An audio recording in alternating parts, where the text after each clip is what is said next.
भारत के लिए बांग्लादेश पर टूट पड़ा रूस। अमेरिका ने भी दिया अल्टीमेटम, लेकिन असली खेल तो इजराइल ने कर डाला। भारत से लेकर नेपाल तक सड़क पर उतर गए हिंदू। बांग्लादेश के खिलाफ भयंकर गुस्सा। इजराइल ने कर दिया सबको हैरान। इजराइल ने जो किया, क्या भारत को भी वही करना चाहिए? क्या पीएम मोदी ले पाएंगे नेतन्याहू जैसा तगड़ा फैसला?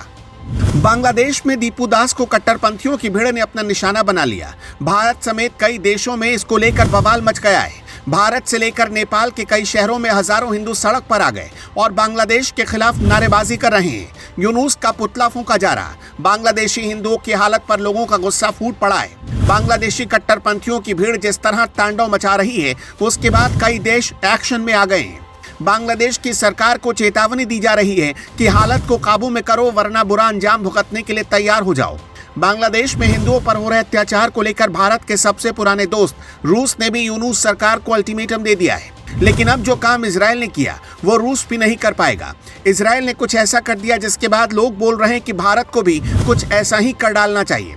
इजराइल ने ऐसा क्या किया, आपको आगे बताएंगे। पहले दुनिया के कई देशों ने बांग्लादेशी हिंदुओं के लिए कैसा एक्शन लिया है वो देखिए। जिस तरह से बांग्लादेश में क्रूरता की सारी हदें पार हो रही हैं, उसे लेकर भारत के भीतर तो आक्रोश है ही, अब दुनिया के कई बड़े देश भी भड़क गए। सबसे ज्यादा इसको लेकर भारत का दोस्त रूस गुस्से में है। बांग्लादेश में रूस के राजदूत अलेक्जेंडर ग्रिगोरिविच खोजिन ने यूनुस सरकार को साफ बोल दिया है कि बांग्लादेश जितनी जल्दी भारत के साथ तनाव कम करेगा उतना ही बेहतर होगा। रूस ने पाकिस्तान के कठपुतली बने मोहम्मद यूनुस को आईना भी दिखा दिया और 1971 में बांग्लादेश को मिली आजादी की याद भी दिला दी, जिसमें भारत के साथ रूस भी कूद पड़ा था। अगर जल्द ही सब कुछ काबू में नहीं आता तो रूस तगड़ा एक्शन ले सकता है। उधर अमेरिका भी बांग्लादेश में हिंदुओं के साथ हो रही बर्बरता को लेकर एक्शन में।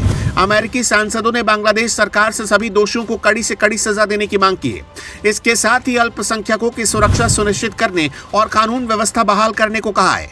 यूरोपीय देश नीदरलैंड्स के ताकतवर नेता गिल्ट वाइल्डर्स ने कहा है कि पाकिस्तान और बांग्लादेश में हिंदू सुरक्षित नहीं है क्योंकि इस्लाम धर्मी कट्टर है।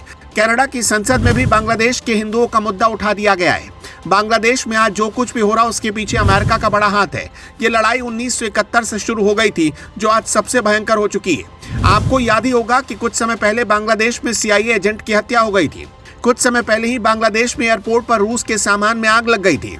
ये सब कुछ अमेरिका और रूस की जंग को दिखाता है। भारत और रूस ने बांग्लादेश को पाकिस्तान के चंगुल से छुड़ाया था, लेकिन एहसान फरामोश यूनुस आज उसी पाकिस्तान की गोद में बैठकर भारत और रूस से टकराना चाहता है। शेख हसीना के शासनकाल में पाकिस्तान और अमेरिका का हर प्लान फेल हो रहा था। अमेरिका ने शेख हसीना से सेंट मार्टिन आइलैंड में मिलिट्री बेस बनाने की बात की थी, लेकिन शेख हसीना ने अमेरिका को नो बोल दिया था, जिसकी सजा आज भी शेख हसीना को मिल रही है। अमेरिकी डीप स्टेट ने बांग्लादेश में कट्टरपंथी पार्टियों को मजबूत किया और शेख हसीना सरकार के खिलाफ सड़कों पर उतार दिया। शेख हसीना को बांग्लादेश छोड़कर भागना पड़ा, जिसके बाद अमेरिका और पाकिस्तान के टट्टू यूनुस को गद्दी पर बिठा दिया गया।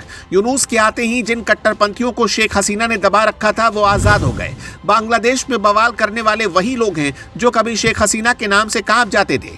यूनुस ने आते ही भारत और रूस को किनारे लगाना शुरू कर दिया। पाकिस्तान और अमेरिका की ओर चल दिया। भारत के कई प्रोजेक्ट्स को रोक दिया गया और रूस के न्यूक्लियर प्लांट काम को धीमा कर दिया गया।